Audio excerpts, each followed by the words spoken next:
Good morning, lovely people! Muli, narito na naman si Indera Ketera, Glorious TV Vlog. So, gagawa po ako ngayon ng cake at dahil may order po sa akin, ayan, may blessing na naman pong dumating. Salamat po, Lord. So, samahan niyo po ako muli dito sa kusina ni Madam. Stay tuned!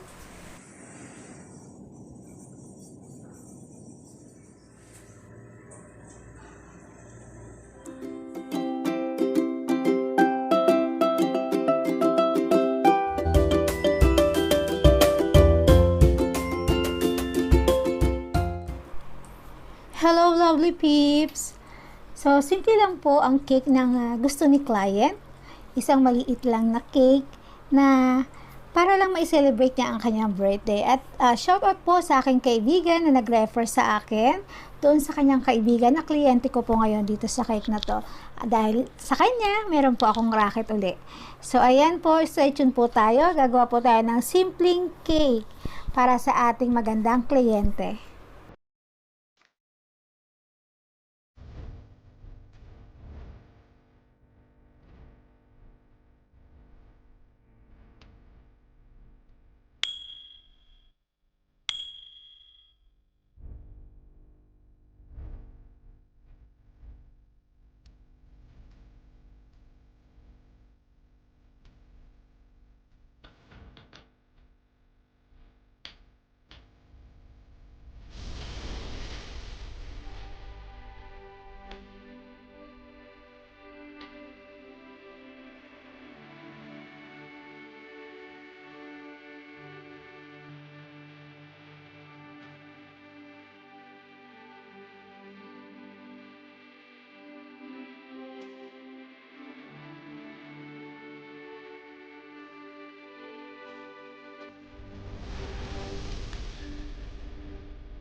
So, ayan, lovely peeps, tapos na po ang ating napakasimpleng cake.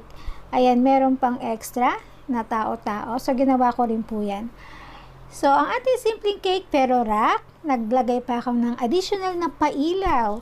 Ayan, para mas bongga. Yung maliit lang siya, pero at least, di ba, maging masaya ang ating kliyente. Hindi niya alam na naglagay pa ako ng extra mga kikay-kikay sa kanyang cake. So, para at least kahit na napakaliit lang nito, napakasimpleng cake lang, is ma-enjoy pa niya lalo yung kanyang araw. So, happy birthday sa ating napakagandang kliyente. More blessing to come. Good vibes lang po tayo lagi, mga lovely peeps, para po ang blessing lagi pong lumalapit sa atin, hindi lumalayo sa atin. So, happy baking lang po, and thank you for watching, mga lovely peeps. Salamat! God bless!